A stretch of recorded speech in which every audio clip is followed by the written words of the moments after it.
এমন কিছু আমল রয়েছে, আমরা যদি সকালে বিকালে ছোট্ট ছোট্ট আমলগুলো করতে পারি, আল্লাহ তাআলা আমাদের আমল নামার মধ্যে 100 বার হজ করলে যে নেকি হয় সেই পরিমাণ নেকি দিয়ে দিবেন।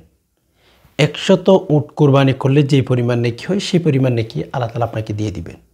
শুধু তাই নয়, 100 গোলাম আজাদ করলে যে নেকি হয় সেই পরিমাণ নেকি আল্লাহ তাআলা আপনাকে দিয়ে দিবেন। সুবহানাল্লাহি ওয়া বিহামদি। সম্মানিত দিনী ভাই বোন, আপনি যদি প্রয়োজন মনে করে থাকেন তাহলে ভিডিওটি শুরু থেকে শেষ অবধি কন্টিনিউ দেখতে থাকেন।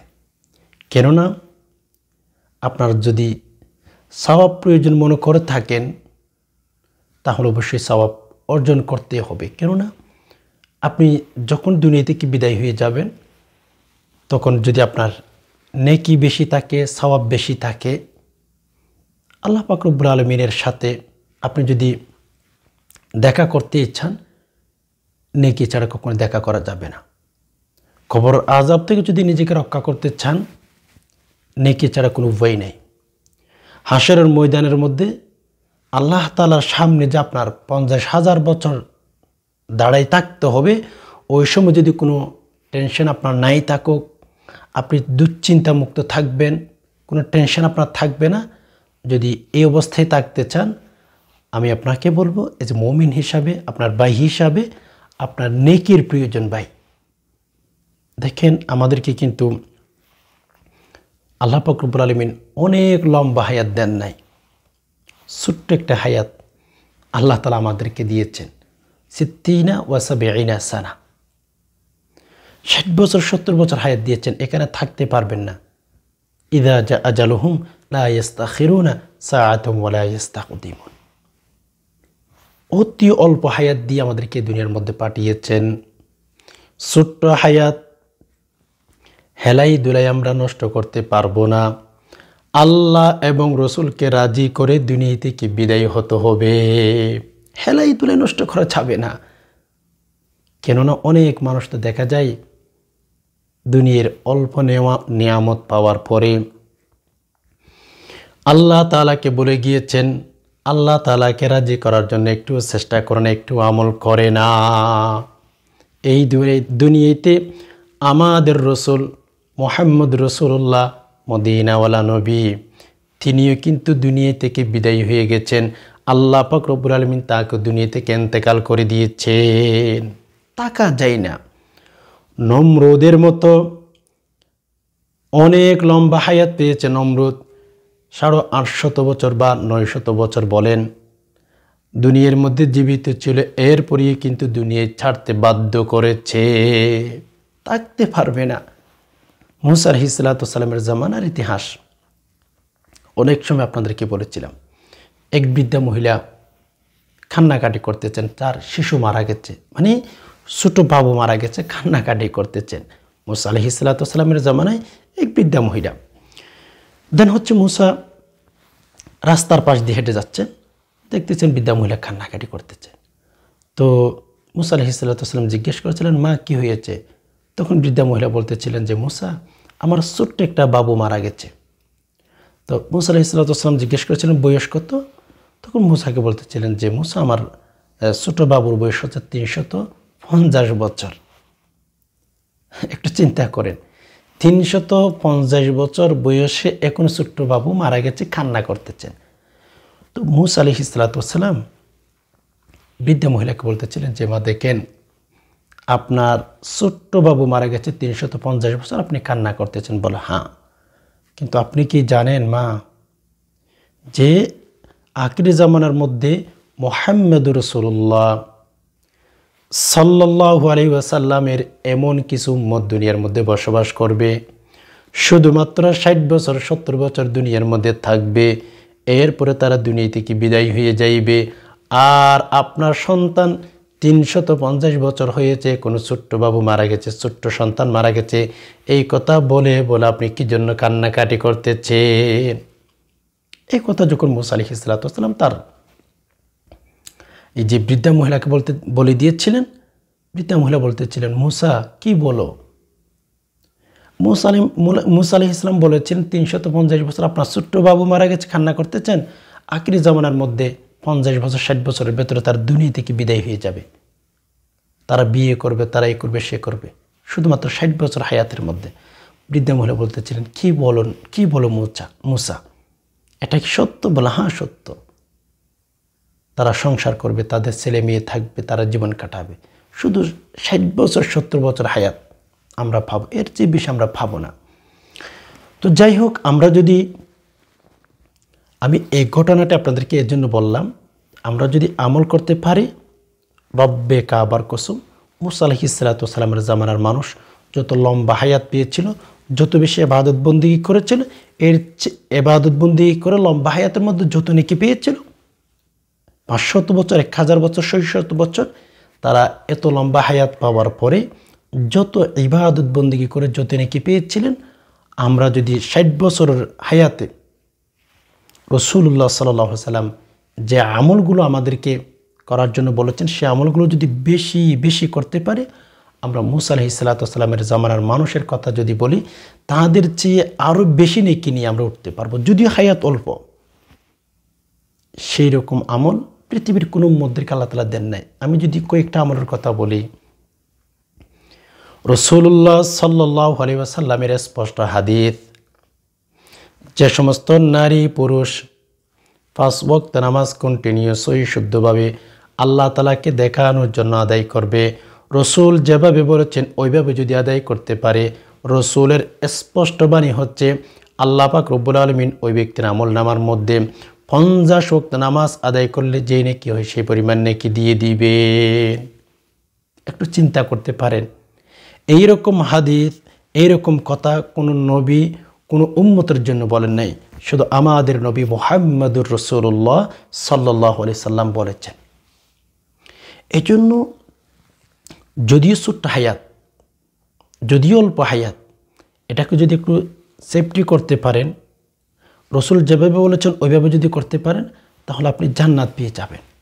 আল্লাহ তাআলা আপনাকে বলেই ফেলবেন কিয়ামতের ময়দানে, বান্দা তোকে তো আমি এমন একটা হায়াত দিয়েছিলাম, এমন একটা সময় দিয়েছিলাম, 60 ওয়া 70 সানা, 60 বছর 70 বছর হায়াত দিয়েছিলাম, তুই চাইলে কিন্তু জান্নাত আমার কাছ থেকে নিয়ে নিতে পারতি, কিন্তু নাফরমান, তুই তো এই আমলগুলো করলি না, তুই তো মনে যেভাবে চাই ওইভাবে সময়টা নষ্ট করে ফেললি। আজকে কত মানুষ দেখ জান্নাতের ভেতর আমি ঢুকিয়ে দিলাম, কিন্তু নাফরমান বান্দা, তোকে আমি জান্নাতের ভেতর দিতে পারবো না।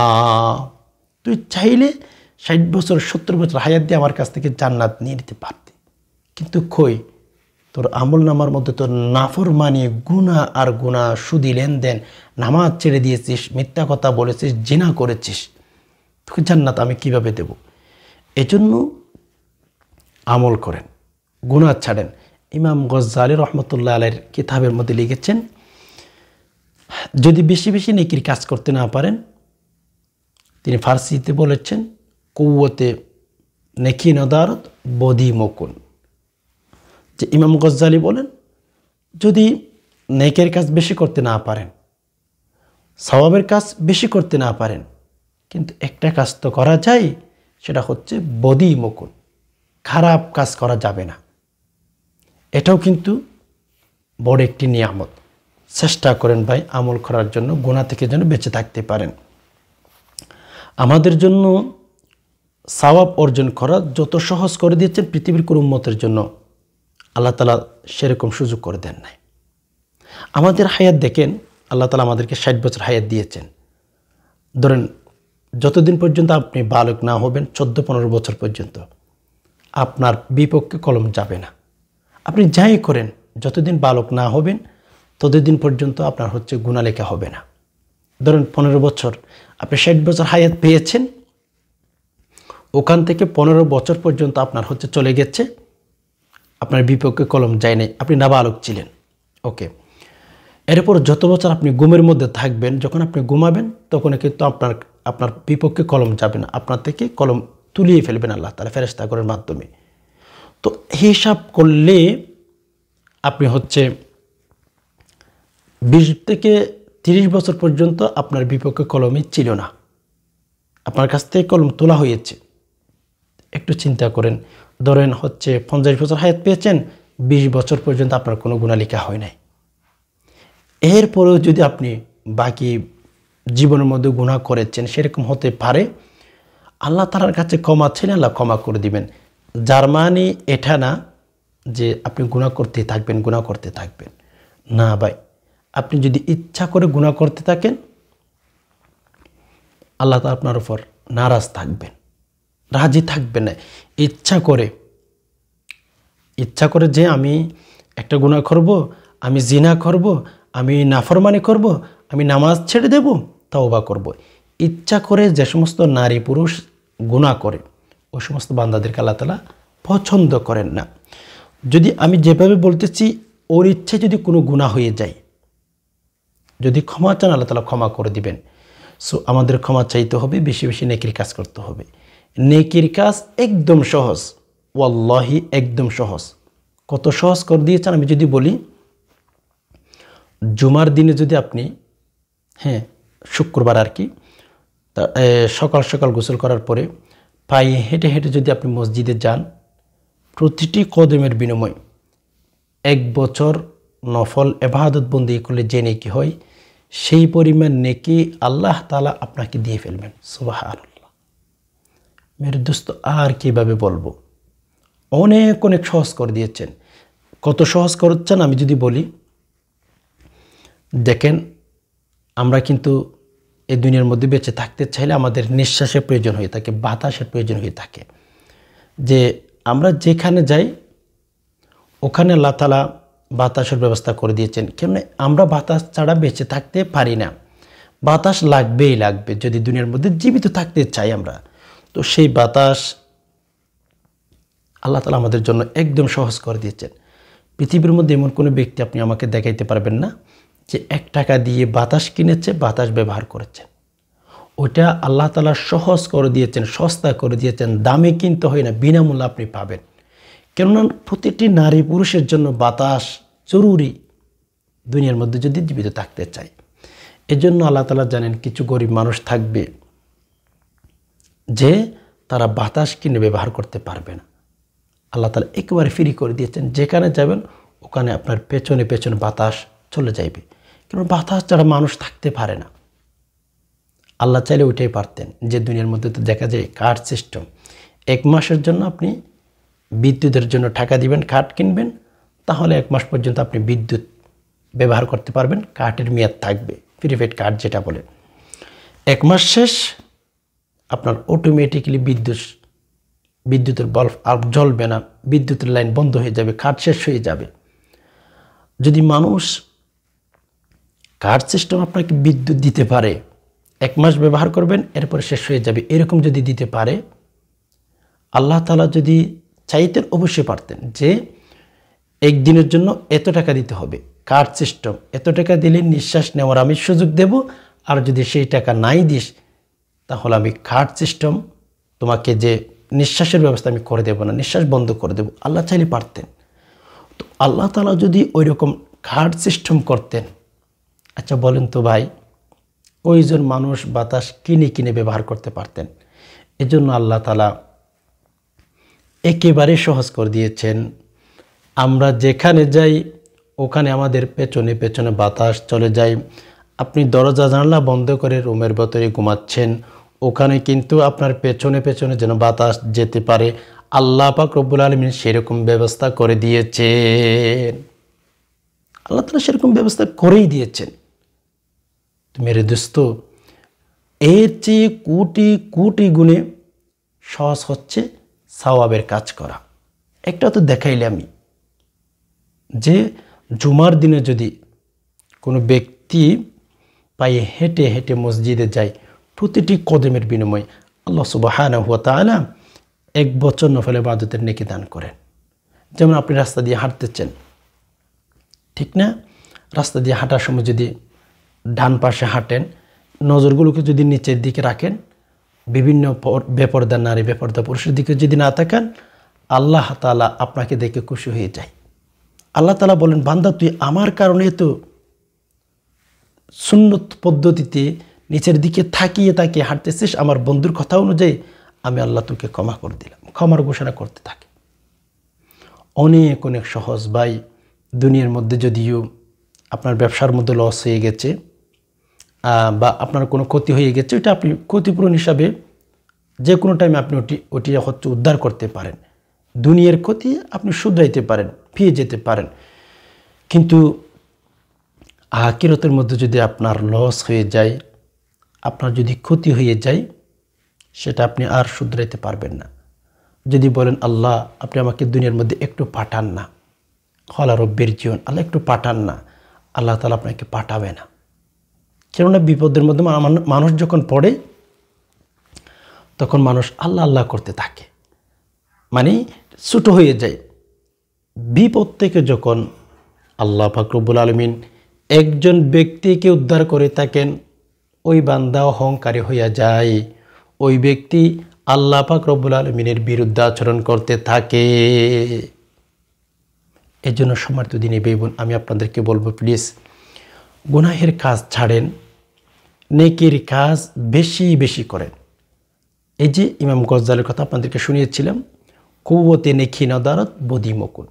আমি আপনাকে বলবো ভালো কাজ করতে না পারেন তাহলে কিচ্ছু আসে যায় না, গুনাহের কাজটা ছাড়েন অন্তত। আল্লাহ তাআলাকে যেন বলতে পারেন কিয়ামতের ময়দানে, আল্লাহ আমি কিন্তু বেশি বেশি নেকির কাজ করতে পারি নাই, আল্লাহ আমি গুনাহের কাজ করি নাই, আল্লাহ আপনি আমাকে ক্ষমা করে দিন, জান্নাতের ভেতর ঢোকার পারমিশন দিয়ে দিন। এই কথা যেন আল্লাহ পাক রব্বুল আলামিনকে বলতে পারেন। যদি আল্লাহ পাক রব্বুল আলামিন ফেরেশতাদেরকে বলে দিয়ে থাকেন, হে ফেরেশতার দল, আমার এই বান্দার আমলনামার মধ্যে দেখো কোনো গুনাহ আছে কি নাই, আল্লাহ পাক রব্বুল আলামিন যখন বলে দিবেন, ফেরেশতারা চেক করতে থাকবে আপনার আমলনামা। আপনার আমলনামার মধ্যে যদি কোনো গুনাহ না থাকে, ফেরেশতারা যদি বলে দিয়ে থাকেন আল্লাহ এই বান্দার আমলনামার মধ্যে কোনো গুনাহ নাই, নেকি আর নেকি, আল্লাহ তাআলাকে যদি এভাবেও বলে আল্লাহ এই বান্দার আমলনামার মধ্যে নেকিও নাই গুনাহও নাই, এখন এই বান্দাকে আমরা কোথায় পাঠাবো? আল্লাহ পাক রব্বুল আলামিন তখন ফেরেশতাদেরকে বলে দিবেন, হে ফেরেশতার দল, আমার এই বান্দার আমলনামার মধ্যে যেহেতু গুনাহ নাই নেকিও নাই, এই বান্দাকে কখনো জাহান্নামের মধ্যে নিক্ষেপ করা যাবে না, এই বান্দাকে জান্নাতের ভেতর ঢুকিয়ে দাও। আল্লাহ পাক রব্বুল আলামিন তখন ফেরেশতাদেরকে বলে দিবেন, হে ফেরেশতারা তোমরা কি জানো আমার একজন বান্দাকে জাহান্নামে দিতে চাইলে গুনাহ থাকতে হবে, যেহেতু গুনাহ নাই আমার বান্দাকে জান্নাতের ভেতর ঢুকিয়ে দাও। সুবহানাল্লাহ। এজন্য গুনাহ থেকে বাঁচেন, বেশি বেশি আমল করেন। তো যাই হোক সম্মানিত দিনী ভাই বোন, যে আমলটির কথা আমি আপনাদেরকে বলতে চেয়েছিলাম, শেয়ার করতে চেয়েছিলাম, সেটা সে আমলগুলো যদি করতে পারি, দেখেন সকালে বিকালে ভাই ফজর নামাজ পড়বেন, সকালে অবশ্যই অবশ্যই ফজর নামাজ পড়বেন, ছাড়বেন না। কেননা রাসূলুল্লাহ সাল্লাল্লাহু আলাইহি ওয়াসাল্লামের স্পষ্ট কথা, আমার কোনো বান্দা যদি 2 ওয়াক্তের নামাজ পড়ে, ঠিক আছে না, রসুলের কথা হচ্ছে আল্লাহ তাআলা তাদেরকে জাহান্নামে দিবেন না, তাদেরকে জান্নাতের ভেতর ঢুকিয়ে দিবেন। তার মানে অন্যান্য 3 ওয়াক্ত আপনি ছেড়ে দিবেন সেরকম না, যে 2 ঠান্ডার ওয়াক্ত রাসূলের মধ্যে রাসূলুল্লাহ সাল্লাল্লাহু আলাইহি ওয়াসাল্লাম বলেন, হাদিসের মধ্যে এসেছে, আমার যে কোনো বান্দা যদি নারী পুরুষ 2 ঠান্ডার ওয়াক্তের নামাজ আদায় করে, আল্লাহ তাআলা তাদেরকে জান্নাতে ঢুকিয়ে দিবেন, জাহান্নামে যাবে না তারা। সুবহানাল্লাহ। 1 নাম্বার হচ্ছে আসরের নামাজ আর ফজরের নামাজ, বারদাইন দাখলাল জান্নাহ, এভাবে এসেছে। 2 ঠান্ডার ওয়াক্তের নামাজ যদি কোনো নারী পুরুষ পড়ে, আল্লাহ তাআলা তাদেরকে জাহান্নাম থেকে মুক্তি দিয়ে জান্নাতের ভেতর ঢুকিয়ে দিবেন। এর জন্য ফজর নামাজ পড়বেন। ফজর নামাজ পড়লে অনেক অনেক উপকার হচ্ছে, আমি আর সেদিকে যাচ্ছি না। তো যাই হোক, ফজর নামাজের পরে আমলগুলো করব, মাগরিবের নামাজের পরে আমরা আমলগুলো করব। যদি আমলগুলো কন্টিনিউ করতেই পারেন, আল্লাহ তাআলা 100 বার আপনি হজ করলে যে নেকি হয় সে পরিমাণ নেকি দিবেন, 100 বার উমরা করলে যে নেকি হয় সে পরিমাণ নেকি দিবেন, 100 উট কুরবানি করলে যে নেকি হয় সে পরিমাণ নেকি দিবেন, 100 গোলাম আজাদ করে দিলে যেই পরিমাণ নেকি সেই পরিমাণ নেকি আল্লাহ তাআলা আপনাকে দিয়ে দিবেন। সুবহানাল্লাহ। ফজর নামাজের পরে 100 বার, মাগরিবের নামাজের পরে 100 বার করে পাঠ করবেন, ইনশাআল্লাহ এই নেকিগুলো আপনি পেয়ে যাবেন। তো সেই আমলগুলো হচ্ছে সুবহানাল্লাহ 100 বার, আলহামদুলিল্লাহ 100 বার, আল্লাহু আকবার 100 বার। এই আমলগুলো সকালে 100 বার, বিকেলে 100 বার, প্রতিটি তাসবিহ 100 বার করে করে যদি পাঠ করতে পারেন, আল্লাহ পাক রব্বুল আলামিন 100 উট কুরবানি করলে যে নেকি হয়, 100 গোলাম আজাদ করলে যে নেকি হয়, 100 বার হজ করলে যে নেকি হয়, সেই পরিমাণ নেকি আপনাকে দিয়ে দিবেন। সুবহানাল্লাহ ওয়া বিহামদি সুবহানাল্লাহিল আযীম। এত সুন্দর আমল, এত ফজিলতের আমল আপনি কেন ছাড়বেন? আমাকে বোঝান। এজন্য আজ থেকে, এখন থেকে পাক্কা ওয়াদা করেন, পাক্কা নিয়ত করেন, আল্লাহ আমি আজ থেকে এই আমলগুলো করব। ইনশাআল্লাহ আল্লাহ তাআলা আপনাকে তৌফিক দিবেন। সম্মানিত দিনী ভাই বোন, আমাদের কাছে হচ্ছে আমল করা, বাকিটুকু উপরওয়ালা দেখে নেবেন, ইনশাআল্লাহ আমাদেরকে ক্ষমা করে দিবেন। আশা করি বিষয়টি বুঝতে পেরেছেন। আল্লাহ পাক রব্বুল আলামিন সকল মুসলিম উম্মাহকে বেশি বেশি এই আমলগুলো করার তৌফিক দান করুক, আমিন। প্রিয় দর্শক, ভিডিওটি যদি দেখে ভালো লাগে থাকে অবশ্যই একটি লাইক দিয়ে অন্যান্য মুসলিম ভাই বোনদের মধ্যে শেয়ার করে দিবেন। কেননা আপনার শেয়ারের মধ্য দিয়ে কোনো দিনী ভাই বোন যদি আমলগুলো জেনে নিতে পারে, আমল করতে পারে, আল্লাহ তাআলা অবশ্যই আপনাকে নেকি দান করবেন। সেজন্য ইখলাসের নিতে সবরসে ভিডিওটি শেয়ার করে দিবেন। এ ছিল এলিমেলি বিকিফ থেকে আলোচনা। এতক্ষণ পর্যন্ত যে সমস্ত ভাই বোন সময় দিয়ে সবর করে ভিডিওটি দেখছেন, আল্লাহ তাআলা আপনাদের সকলকে শান্তিতে রাখুক, নিরাপদ রাখুক, আমিন। হাদা মা ইনদি ওয়াল ইলমু ইনদাল্লাহ আলাইহি তাওয়াক্কালতু ওয়া ইলাইহি উনীব। আসসালামু আলাইকুম ওয়া রাহমাতুল্লাহি তাআলা ওয়া বারাকাতুহু ওয়া মাগফিরাতুহু ওয়া জান্নাতুহু।